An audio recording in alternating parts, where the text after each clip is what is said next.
I'll go ahead and introduce myself. So I'm Brian Jenkins, part of the RunSignup team. We also have Daniel Beasley, who is a new member of the RunSignup team. If you just want to say hello, Daniel. Hey everybody. And then Allison, who is VP of Product, is also on here as well. All right. Daniel, if we can go to the before we go, go to the next slide and talk about today's agenda. First thing is, from a housekeeping standpoint, if you've never been to one of our webinars and you have to leave, don't worry. We're going to record the webinar. We're going to send out the slides. If you have questions that aren't covered during that, feel free to drop those questions into the chat. We'll try to pick out some of the most common questions and answer those at the end. And then if there's kind of really good questions, but we can't necessarily get to them in the webinar, we will reach out to you afterwards and get you answers to those things. So with all that said, let's get started. So today we're going to talk about why are we investing in an AI chatbot? What does it do? How does it work? How does it work with Website V2? And then some examples of customers who've already started using this. Daniel's going to walk us through a demo. We're going to go through our short-term product roadmap. There's a pretty long roadmap for this because there's a lot of capabilities we're going to be able to do in the future. We're going to go over the front end of the chatbot as well as the back end of the chatbot. We're going to talk about the beta program, which a number of you have probably signed up for already, and some of the constraints around that. And then we will review the long-term roadmap and then FAQs and then get to the Q&A. Daniel, let's go to the next slide. All right. So some people may wonder, why are we investing in an AI chatbot? So the first thing is that we looked at how well we are performing as a company, and we really thought that it was important to reinvest some of the profits that we've made to make your lives better, which may sound a little bit counterintuitive, but ultimately our job is to serve you, and we believe that this AI chatbot can have a massive impact on your participants as well as you, and we should invest money in that. The other is that this is a very, very practical use of AI to help out our customers. So a lot of the AI use cases or things that people might be watching videos on or attempting themselves are maybe a little bit more aspirational. This is ready today. Not everything we would like to be able to do is ready today, but we have a roadmap to get there. The next thing is that we have seen a dramatic increase in questions from participants and a dramatic decrease in reading. So some of the races that we work with put together great athlete guides and FAQs, and the athletes are getting these emails and then saying, what time is the race start, or what time is packet pickup? And it's like, good gosh, I just documented this. So those people who don't want to read and have basic questions are going to get like immediate answers, which is great for you and great for them. This is also going to help you with documentation of what questions your customers and participants have. And then you can iterate on your FAQs because you start to realize, hey, there's actually gaps in our documentation that people have questions about. So you'll be able to quickly say, okay, let's just write another FAQ, so that it kind of more comprehensive covers those questions. And the other thing is that from like an aggregate level, RunSignup is going to be able to help customers with just like, what are the common FAQs to help all customers. So like if you're a new director and you're listening to this, we actually had a customer ask last week, what should my FAQs be? And right now we have a pretty good idea, but we would love to get data on that and then be able to share that with everyone to say, like, these really are the questions that people always have. Next slide, Daniel. So what is the chatbot? And we're going to start from a very practical standpoint. The chatbot can handle repetitive questions. So we included examples here. Where is packet pickup? Where do I park? What time does the 10K start? Are dogs allowed on the course? What awards are available? Can I get a refund? Where's my confirmation email? Or can you help me resend my confirmation email? So these are very common questions that come in via Facebook. They come in by email. Some people may, if you have a phone number available, may send or call. And so what we want to do is right out of the box, allow the chatbot to be able to answer these questions. Daniel, let's go to the next slide. So the really interesting thing about as we're implementing this chatbot is understanding dynamic data. So when you go in and add new content to your RunSignup website or new data is available, the chatbot will consume that information in real time. So a participant could ask, when does the price go up for the 10K? When does registration close? Am I registered for the race? These are all somewhat dynamic data points because you could change those. Most of the time, people kind of set those things when they build the race, but sometimes those things need to change. So if you were to change those items, such as I am registered, now the participant is registered, um, the chatbot is pulling that information dynamically. One of the kind of interesting use cases on the Scott Coffee run was we integrated the chatbot with results. So if I'm a participant, I can say, what was my time? How much faster am I than Daniel? What's my bib number? So these are things that are interacting with the RunSignup database, and our goal, and we'll talk about this more in the short-term and long-term plans, is to continue to have the chatbot integrate more and more with the RunSignup data. And another example of dynamic data is like after the event is, are there any pictures of me? And the chatbot's going to say, well, who are you? In that case, maybe, are there any pictures of Daniel Beasley crossing the finish line? And the chatbot can then indicate if there is or is not photos of Daniel. Next slide, Daniel. So these are screenshots that show some different user interface options that we're working on in website v2 to show the chatbots interacting with consumers. So we will have a couple different ways for your customers to be able to interact with the chatbots. So we'll have this little kind of bubble that will pop up throughout the navigation of website v2, and we will also have a dedicated link for the AI chatbot. Next slide. So customer stories. This is, the real answer on how we got to this is customers. So two customers, David Hutnick and Tony Sapp, were very early adopters on this, and we spent a fair amount of time, talking to them about the chatbot and how it was helping them. And this was still at a very simple phase where we haven't done all these integrations, and they were seeing dramatic reductions in customer service, so much so that they kind of thought that there was something wrong. And in David's quote here, he is pointing out that, and they have multiple races, but it was saving them 5 to 10 hours a week in support. Now, if you have a smaller race or just one race, it's not going to be quite so dramatic. But I think for the average size race, which is around 400 to 500 people, I think our chatbot will be able to save them 2 to 3 hours in support time. Some races it's going to be more, some it's going to be less. And Daniel, are you ready to start presenting? I believe I am. All right, so it's demo time. All right, so let me go ahead and share over here and just double check. It looks like you all can see that, so we're good there. All right, so welcome to Website Builder V2 website, our Turkey Trot, the Gobble Gollop 5K and 8K with a Pilgrim 1 mile dash. And so just going to walk over a little bit about the website just to kind of give you context around what we've trained on, what's on here, also the importance of a well built out website. Now this website could have a lot more to it, but for demo sakes, we wanted to show what was extremely important, which is your FAQ, whether or not, if you have a refund policy, race insurance, how to contact you. We do have some results because I will walk through kind of an end result of a runner who is asking questions at the end. So we put some results in here for this, just for that sake. But you will see too that the bot, when I switch over to different pages, the bot follows me along and pops up here. And you see the pop-up bubbles here to the right that has a message. You can customize that message, what it says. And so let's go ahead and dive into the bot. Once the bot pops up, you have that same message that comes into the bot window.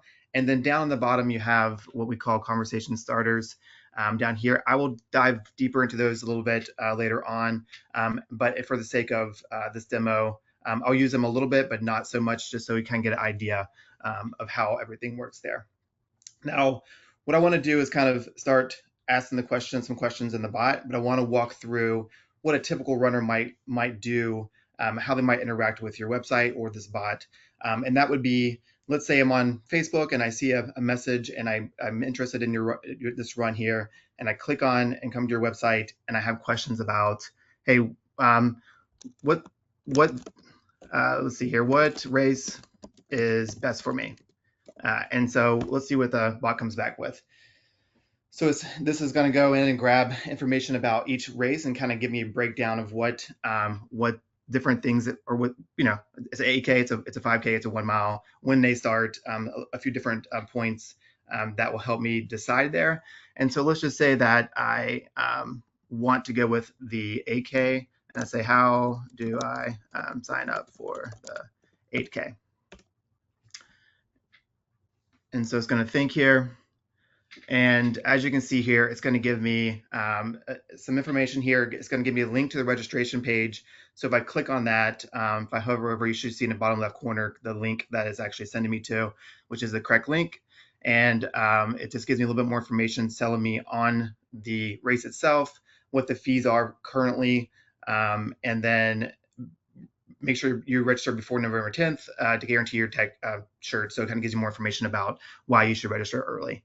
Now, let's say I go ahead and register, or I'm thinking about registering, but I wonder, maybe I don't want to do it today, but will it sell out, or is capping a option here? So will this race cap out? People will say it differently. They might say sell out, cap out, but it'll come back and say there's no cap for this, and that means you can secure a spot later down the road if you want to. So that's kind of one scenario of someone coming in. They are looking to get more information about your race. Now, let's say I've purchased the 8K and I'm a few weeks out, and I know you've sent me probably 10 emails telling me all the information that I need to know. It's on my website, but I had a good experience with your bot before, so I'm going to come back here and I'm going to ask some questions. So I'm going to go ahead and refresh as like I came back new. This time I want to know where my packet pickup is going to be, or bid pickup is going to be. And in this case, I see a conversation starter, so I'm just going to go ahead and hit that. That's going to come in and give us our answer. And you can see here, it gives you the details of when it is, all the way down to a race location, and it links out to an actual Google map here. So I can click on that and get the directions from that Google map. So let's take this a little bit further and say my hometown is Charleston, West Virginia. So let's just say, hey, I live in Charleston, West Virginia.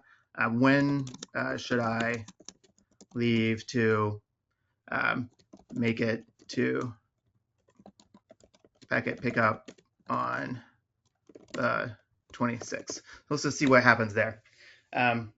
This is showing you that the bot, although we don't have this actually trained necessarily in the back end, it actually is able to go in and tell you, all right, it can look and see how long it would take you to get there. Approximately 5 to 6 hours from Charleston, West Virginia. To arrive there, I should leave around 8 a.m. to 9 a.m. to make it to that race. So the bot is smart enough to take the information it has and use that to give you more context around what you're trying to do here. Now let's say I'm wondering, can I bring my dog to the race? And it knows that I can, and so it tells you yes, bring the dog, and kind of gives you the guidelines around that. And then let's just say if I ask it a fun question, how about my emotional support turkey? And it should come back and be a little playful about this question here, but guide you back into the correct answer. And sometimes the bot does take a little longer to get to the answer, but it's normally pretty quickly. So it sounds wonderful. While the race welcomes leashed dogs, for other animals like emotional support turkeys, recommend contacting the race director. And so it does a nice job of saying no to that, but also directing you to the correct answer, and then giving you an option to contact the support in the contact page or on the email. All right, so now we're a few weeks out. We've had a few questions. We're wondering how to get there, where to go, what to do, where to get my packet pickup. Now I've picked up my packet, and I am the night before. I have the race nerves, and I just have all the weird questions. I forget where I should park, all those things. So I come in, and I'm going to just ask it, where do I park? And it'll come back with my answer here. And you can go to the race location page. Here's the information about where to park. And then let's say I wonder that night as well, how many water stations in the 8K.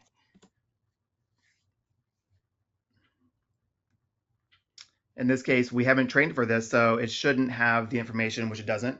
And so what it does a good job of is showing you, all right, I don't have that information, but you could reach out again to the contact page or support. Again, you can train, you'll be able to tell the bot kind of how you want the customers to reach out to you. And so that's something that will be really, I guess, great and how that functions on the support side of things. And then the last question I have here, I've had a great experience. So the night before, I decide I want to donate. I see the donate button here. I'm going to push that, and then it should lead me to the donate page to be able to go there. Again, back down in the left-hand corner, you can see is taking you to the correct page here of the donate. And so now I've ran the race. I'm finished here. I've ran the race. I've had a great experience, but now I want to know what my results are. And so I come back into here and I ask, my name is going to be, let's see, where can I find my results? And it'll come back and ask for my first and last name, or it'll give me where I can actually go find the participant there. But in this case, I'm going to be Mark Stone. And again, we've preloaded this dummy data, but your race results will be uploaded to your RunSignup website. And so we'll be able to pull that information. It shows Mark Stone here.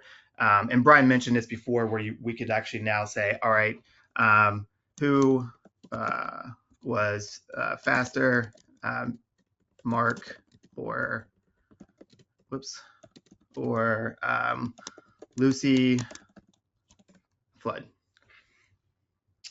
And then it actually can come back and tell you that Lucy was quicker than Mark, and so she won. She beat me on the race. And so that's an overall, like, kind of like a life cycle of how different ways people could use the chatbot, and different dynamic ways that the bot can ingest the information and present it to the customers. Now, from here, I wanted to show you real quickly, jump into where we are. And keep in mind, with all of this, we are about 10 days into building this out. And so what you're seeing now is just the beginning of our journey, and what exciting things are to come, which we'll go into more here shortly. But in the back end, how does this look? So we'll go into the background here, and I go in. Now we're at the AI chatbot down here on the left. Here is just an example. We'll show you a little bit more of what it'll kind of start looking like in the future. But right now, what we have, you can see here where the display name, we can change that. We can update our support email, where people should reach out to us. Our initial message, which you saw pop up there. And then down the road, we'll have some ways where you can maybe add some more information in here of to your liking of the bots being, how the bot interacts or talks, or just some quick information like it's rain or shine, or if the event gets rained out, you could real quickly add some information here to present to the people. And then the conversations, so there's conversations that were happening there. This is loading quite a bit of conversations, and so give it a second here. But once it comes up, you'll see that you'll be able to go in and click on the different conversations that were happening and read through what people are asking. And so there's some different options there. So that is the demo of where we are right now on this. And so let's dive into the short-term roadmap. Oh, also, just to clarify, what Daniel is demoing, that is on a test server. That Yes. is the result of about 10 days of development work. We are moving very fast on this chatbot.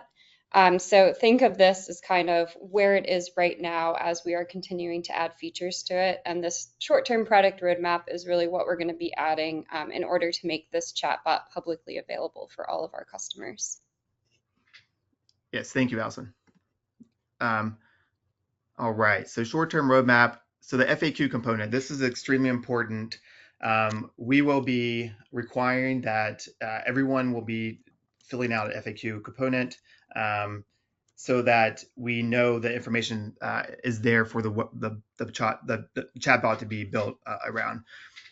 This FAQ component will actually be pretty dynamic. It'll know whether or not you have clicked on refunds or transfer. And so those things will automatically populate eventually in there. And so you won't have to actually add that stuff in there. It'll just know that it's there. And then it'll give you some suggestions about like some of the top questions we know that people ask, like where parking is, can you bring your dog, pack a pickup, those types of things. So it'll help you know what you should be putting on there. And then you can be as robust as you want and add as many questions in there. Obviously, the better, the more content is king. So the more you add, the better it'll be there. And then kind of future where we feel like you saw just a second ago where it is now. This is where it's kind of heading and how it will look. And we'll simplify some things here. So you'll essentially you'll come in, you'll be able to click on the bot. Again, as long as you're using Website Builder V2, this will be available. And once you click it on, you'll come over and you'll have the three options of naming your bot, the greeting you want, and then the email. And so that's where we will start off with. You'll see that quite quickly. And then moving on to the conversation starters and prompt. So as I said, I'd touch on this a little bit later. Conversation starters are, we have so many events and so much information that we have access to since the data lives on our servers that we will be able to take that information and understand more and more about what top questions are coming in, what are people asking. And so we will dynamically be able to adjust these questions as your event progresses. And why that's important is that what questions are important on day one when you're trying to sell and get people to register is not as important as at the end of the race when people are coming in looking for photos and results. And so we'll be able to kind of adjust those as we progress down the road. And the information we have from the FAQs and the conversations happening, we'll be able to get all the information and make the best suggestions for these conversation starters.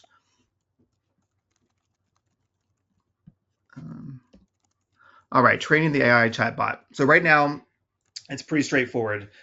Later on, it'll get more complex, and we'll see a lot more ways that we can pull in data and a lot more uh, functionalities that we can use. But right now, it's very straightforward where we have our V2 content, and the V2 content goes into a database, a brain, if you will, and that brain produces the customer-facing bot that it can answer questions. And in that brain is the AI that's able to digest and produce the results and answers there. But again, down the road, this will just keep on getting smarter and smarter, and we'll be able to add more and more dynamic levers into the training and be able to pull in more and more information there. Conversation chat history. So you saw what I just showed you. In the future, this is kind of what it will look like, where it'll display a bunch of different fields. Some of these things may or may not be there early on, but through time, we'll add more and more to this. And then you'll be able to click on the view chat there on the right. And then once you do that, it'll take you into the individual chat. And it'll show you the information, the full chat here. You can read through it, and the important thing to take a note here is the improve answer that's right here. You'll be able to actually read through there and say, I didn't love how this answer was answered by the AI bot. Let me improve this. You can click on that improve answer. That will pop up a bot or a box. And in here for this example, let's say the question was, where can I park? My car is blue. You actually would want that to be, where can I park? Because general questions is much better than that specific. You don't want the bot to be trained on my car is blue, because you don't want someone to ask, where can I park? And then the bot say, well, if your car is blue, you park here. You just want to be a general question. And so you'll be able to change out the question that was asked and the answer. And so that when you retrain it, the bot has a better general understanding of what you want your answer to be based upon that general question. And then for analytics, we'll start showing you kind of the questions that came in over the month and through time, and you'll be able to kind of look and see that over time. We'll also get much smarter here too, and you should be able to see like escalation rates of if someone had to talk to a director or they contacted you, what's that percentage? So you'll start seeing more and more data as we progress down the road on that.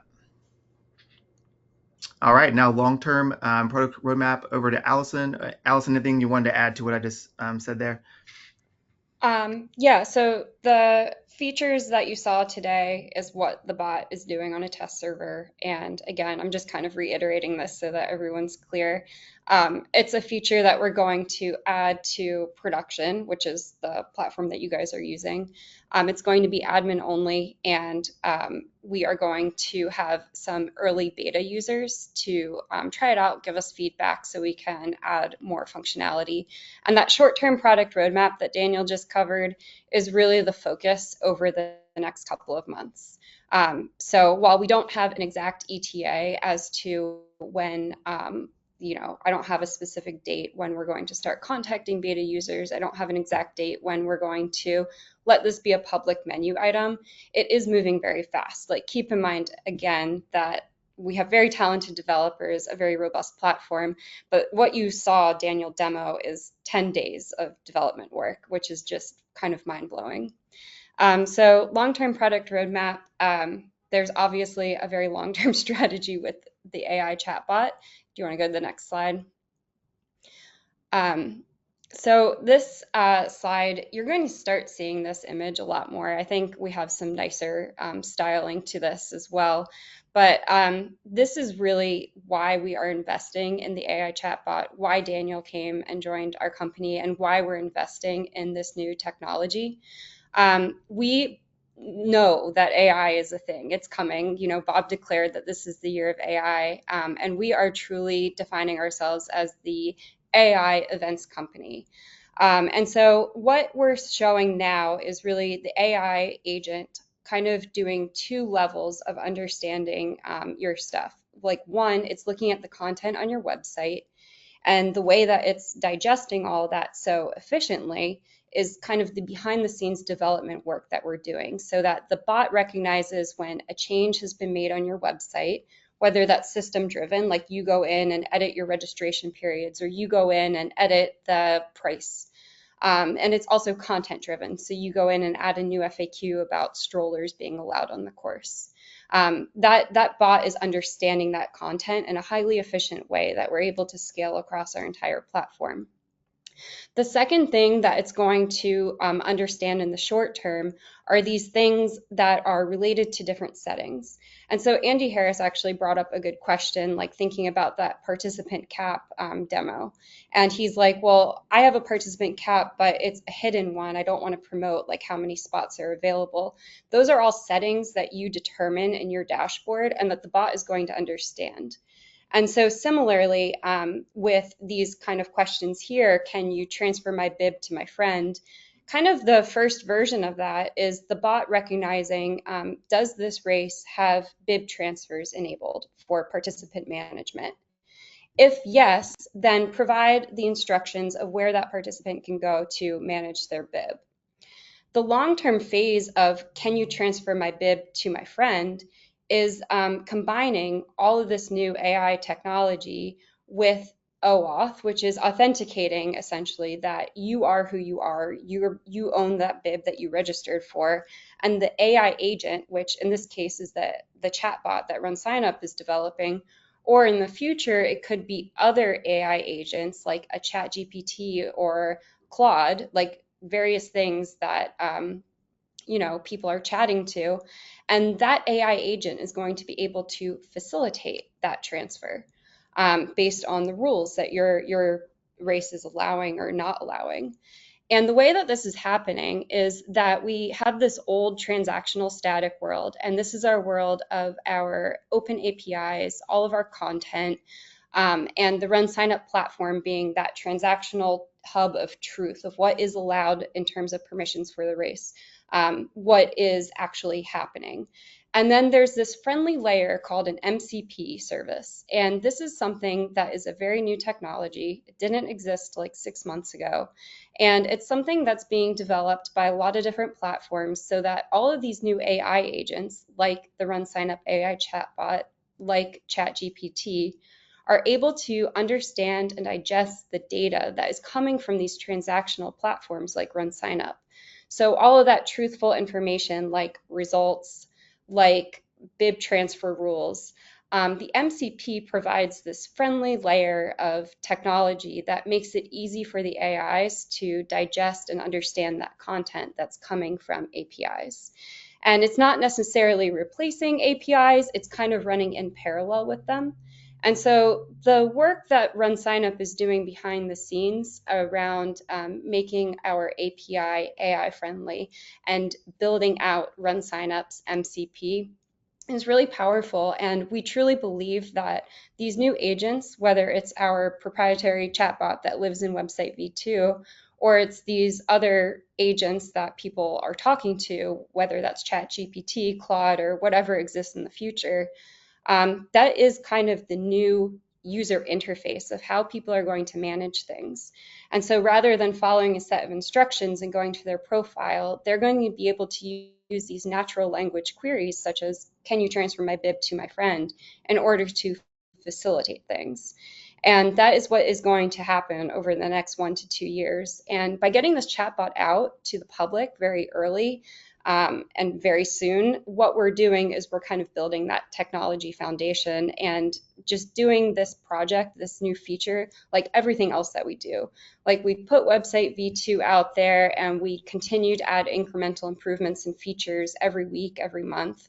And the same thing is going to happen with this AI chatbot. It's going to get increasingly intelligent, increasingly powerful, and it's still going to give you that control of what you want to allow it to do, what you don't want to allow it to do. But it's going to help to make you and your event keep up with all these changes that are going to occur on the internet because of AI. And then similarly, long term, I don't see this just being an AI agent that's front facing for participants. We also believe this is going to work in the similar fashion for event directors on your dashboard. So you will talk to an AI agent and ask it for analytics about your race marketing. Ask it for suggestions about race marketing. You're going to be able to talk to it to enable or disable certain settings and do certain things.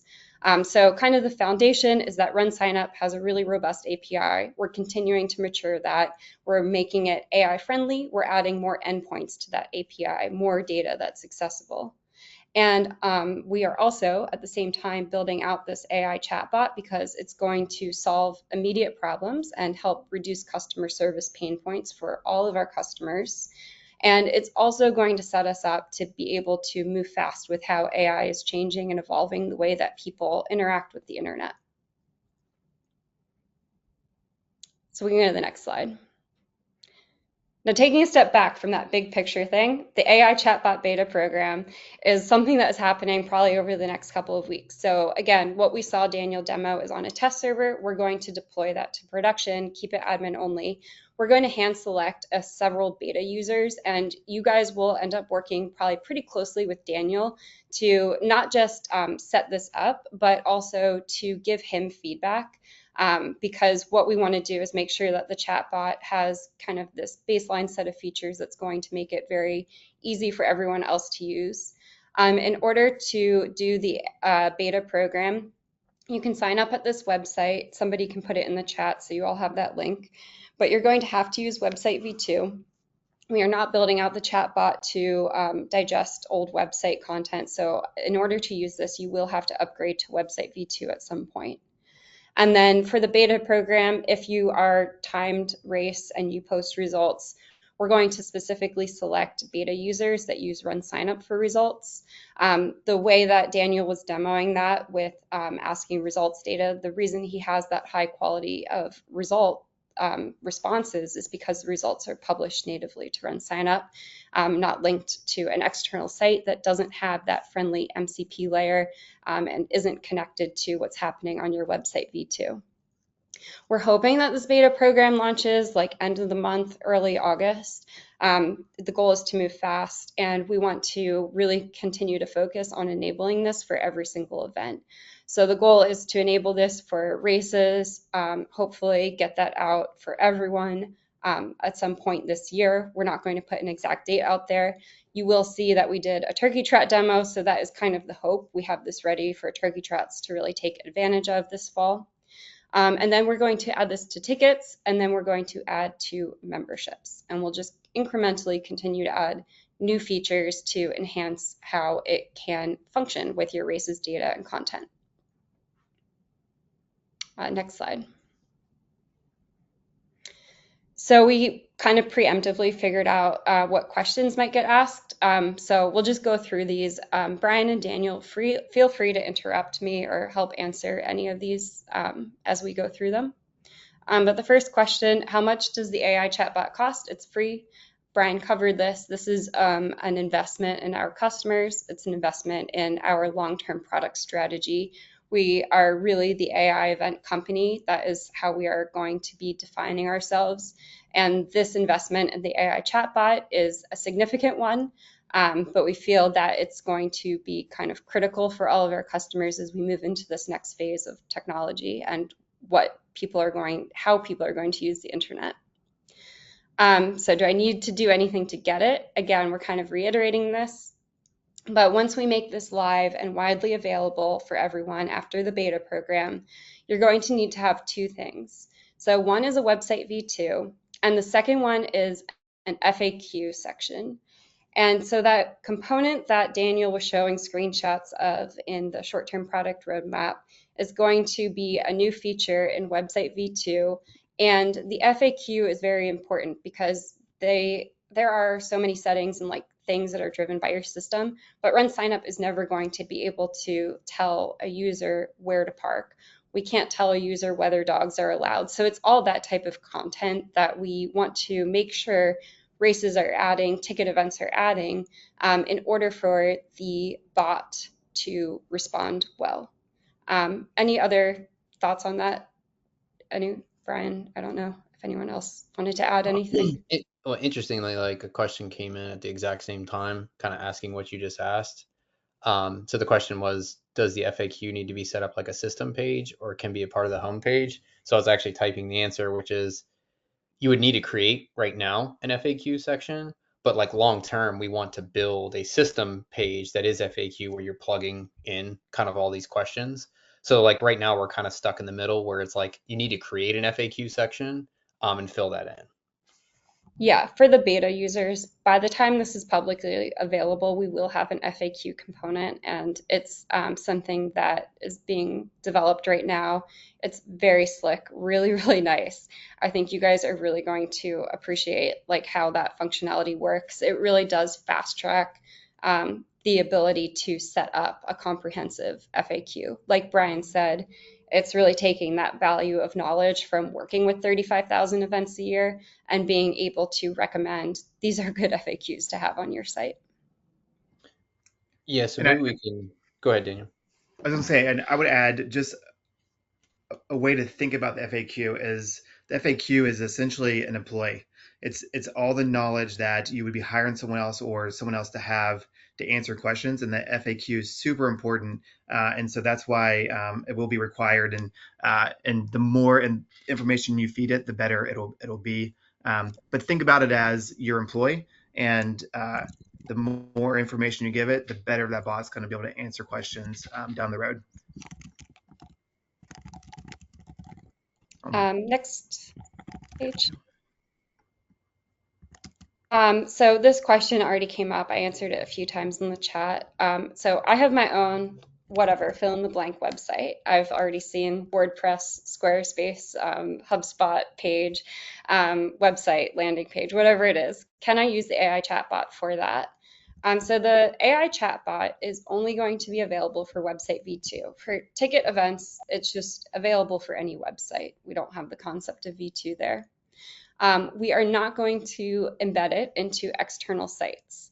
It is not going to be trained on your external website, and you must have content on website V2. An FAQ component is going to be required. Now, you can obviously provide external sites for the chatbot to understand. But what is going to increasingly happen is that external websites are not going to have this friendly MCP layer on top of them, and the bots are not going to be able to understand them. And so one of the reasons why we're strategically building this into Website V2 is we can control it to function well. So you're going to be able to do kind of a mix. If you want to have content on an external website, you can obviously add that as training data. But what I would recommend, as far as my understanding goes, like recreate that content on your website V2, have an FAQ.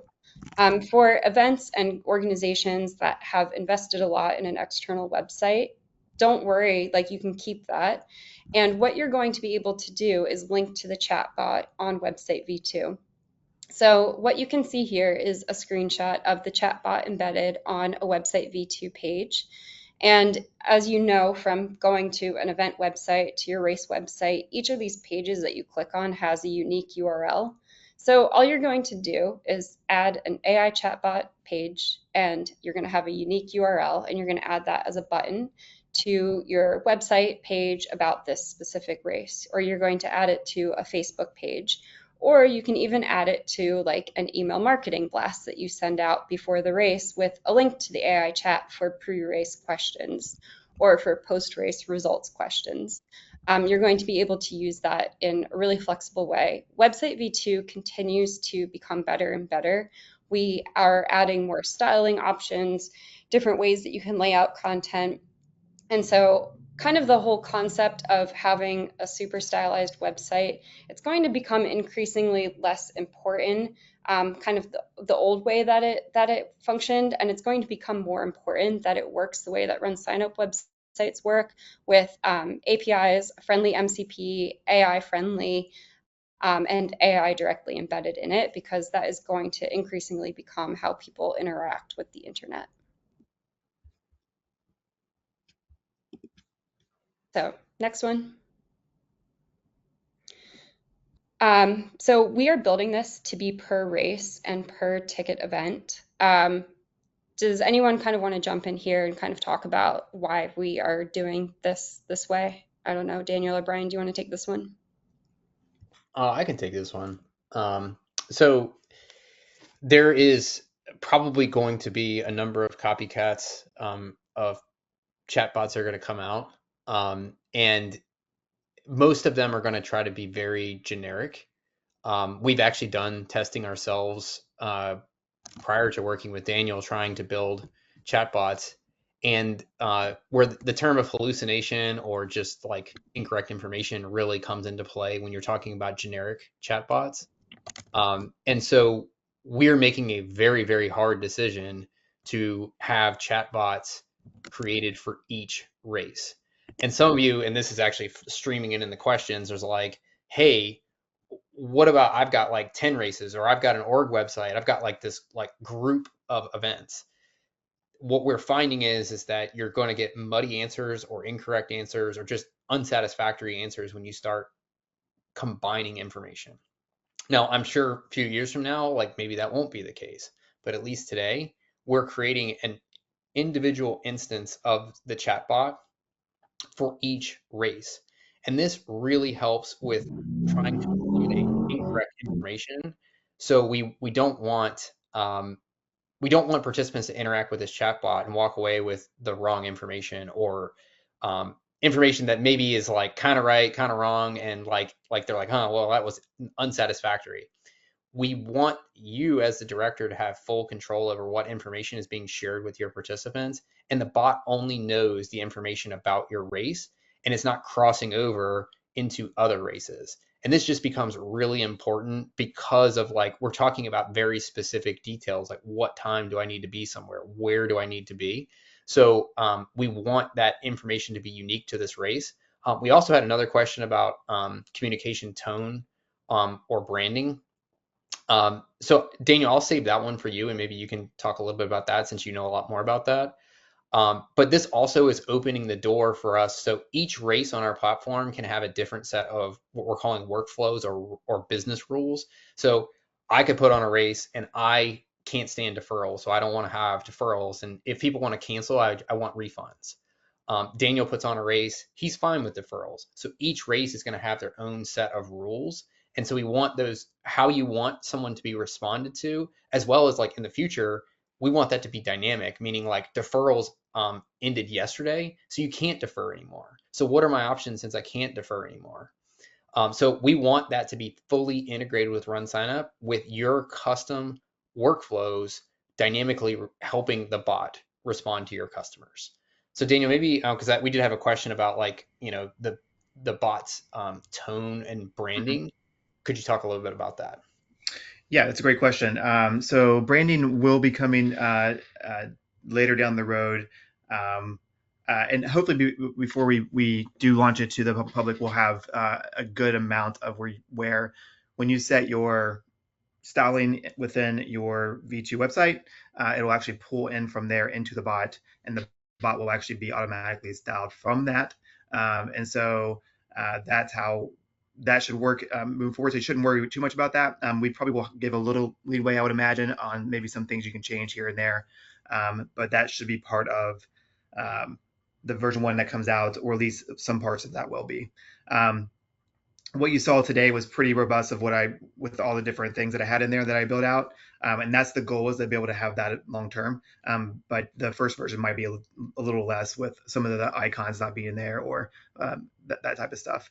When it comes to tone, that is a great question. I think long term we will have an option where you can choose different tones of or voices of the or personalities, if you will, for the chatbot. That's a little bit more complex to build out, because we're talking about each individual 30,000, 10,000 events having a different tone, and we have to work on what that looks like and how we push that into the overall prompt. But it is something that we've already talked about, and hope that that's coming on down the road. Probably would be more of a version two type of thing. But as we learn more and things, we're learning things every day on how to build this quickly. That might be something that we figure out pretty quick, or it might be a little down the road there. Cool. Let's go to the next one. Can I choose which pages or content it uses? So right now it's going to just understand everything. Probably in the future, what we'll do is add, some conditional settings on different pages that you're adding to your website. So if a page is under construction, it's not ready for the AI chatbot to digest, we'll be able to exclude that. But that'll kind of be something that develops as more people start using this. Next one. So is the chatbot set and forget, or do I need to keep updating it? Daniel, do you want to cover this one for us? Sure. So it is, um, yes, designed to be low maintenance, as it says here, and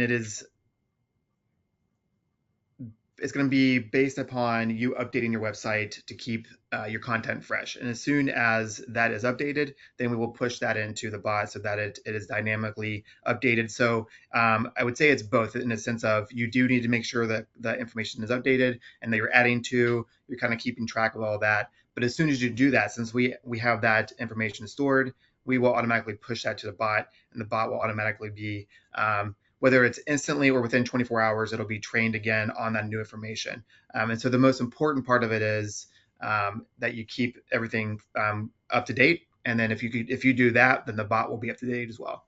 And so there won't be any extra work on your side of you having to go in and retrain it yourself and all that kind of stuff. That will be handled on our end. Yeah, a Yeah, good and I think, example. oh, You want me to go go out? ahead, Brian. a good example would be, let's say the city just notifies you that one of your parking lots is now got a water main that's busted and you can't use it anymore. You'd want to go into your website v2 and update your parking information and specifically add an FAQ that like this particular parking lot is not available, so that when you're sending emails out, when you're putting Facebook posts out, that this is in harmony with the rest of those things. So for participants asking about parking, that is a concern that I have, is like, I know that you probably aren't thinking about this, but when you start seeing that, hey, the bot's having 200 conversations a day leading up to the event, this is really important because those conversations were conversations that were might have been with you are now going with the bot, and the bot is making an error without knowing it because you didn't tell it that this particular parking lot is no longer available. Yeah, and I think again, this is another reason why data-driven websites are so important because, you obviously have these external things like a city cancellation, course change, whatever, that are always going to be a thing that require manual updating. But like there's so many other things that are just updated in one place in your race dashboard and automatically get populated out to the website. Kind of one example that happened earlier this year was with fee transparency laws and the requirement to always show all-in pricing in most states. And with RunSignup's website and email, you're always in compliance because wherever you have that pricing set, it automatically gets put out with that transparent, compliant pricing display. And so similarly, when the AI chatbot is digesting information, you're not having to go update a website manually with a bunch of different pricing options and registration periods. It's just automatically recognizing that. And same with like your timer just posts results to RunSignup, like the bot automatically recognizes it. It's not like you have to do anything manual to intervene there. And so I think that this AI chatbot just continues to stress the importance of having that dynamic, data-driven website for your events. Next slide.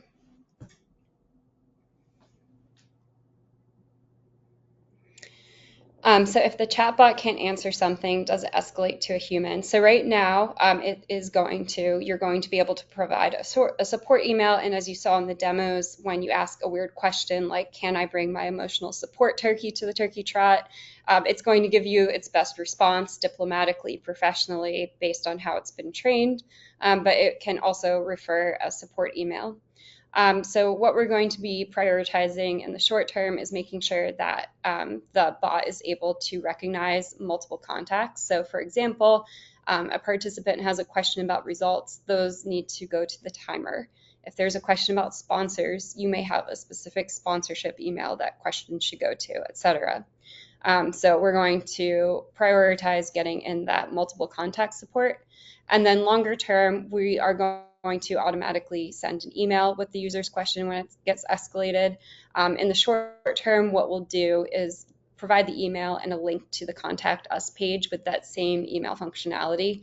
So we'll direct people to a way where they can directly get in contact. And then long term, as we talked about with the long-term product roadmap, as this concept of MCP matures, as this and gets integrated with OAuth and secure ways for people to claim the information that is theirs on the site and authenticate that they own it, we're going to increasingly be able to recognize users. So it's just going to get increasingly powerful and intelligent. Next slide. I don't know if there's any other questions, Brian or Daniel, that we wanted to go through. I think we've answered a fair amount in the chat, and this webinar has gone on pretty long. This is a pretty big new concept and Yeah. product that we're offering. So The only question that came up that I wasn't sure the answer on was, can the bot recognize other languages such as Spanish? Yep. So the bot is pretty much all major languages. I think literally there's over 100 and some, or maybe more. If someone asks a question in that language, it'll start responding in that language, and it'll keep the conversation going in that language. And so that's something that is kind of out of the box with AI in general now. And so you can pretty much any language, it'll respond in that language. Okay. Um, the only other question that just came in that I think is relevant to a lot of people on here is about the transfer to website v2. Um, so they're asking if you have to rebuild the site, and the answer is kind of yes and no. So the difference between website v2 and our original website is that there's a lot more system pages. So it makes it actually easier for you to keep your website up to date because there's these like data driven components in website v2. But like let's say you copied and pasted in a course map, that course map would need to be moved over to website v2.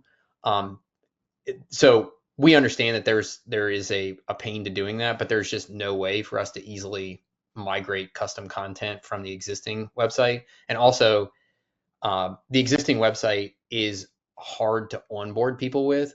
If you and I have used it a lot, we understand it, but like new people really struggle with it. And the website v2 just makes a ton more sense where you're creating your pages and managing your content and things. So we understand it's a burden, but we're hoping that we make it a pretty big incentive by being able to add the chatbot. Yeah, so don't create a new race. You can Good point. continue to use your existing race. That is what drives all that system data, system content.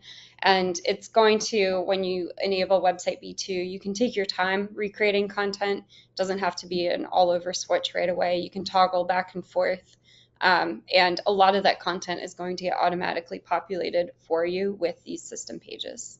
Yeah, Allison just brought up a really good point that I forgot to mention is that you can kind of half step into website v2 by playing with it and toggling it on and off so that you're not having to do this like super hard switch. And I've never seen what it looks like. And so you could spend a couple weeks working on it and then fully toggle on website v2 when you're ready.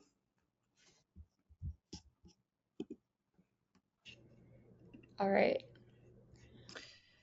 Yeah, so we've got a bunch more questions Yeah. that I think we'll kind of get back to people on, but we really appreciate everybody coming on here and asking. I mean, I can't imagine we've had a webinar with more questions than this. So it definitely shows that we're on the right path and that you guys are trying to understand this. So the ones that we didn't get to, we will get back to you and kind of get you information here shortly. Great. Thank you everybody for joining us, and we'll get this information out to you shortly. Thank you. Thanks, everybody. Now Joel here, one of our developers, has something he wants to say. Like and subscribe. Don't forget to smash that like and subscribe button. Hello, Internet. I'm here. I should just have you record that for all the videos.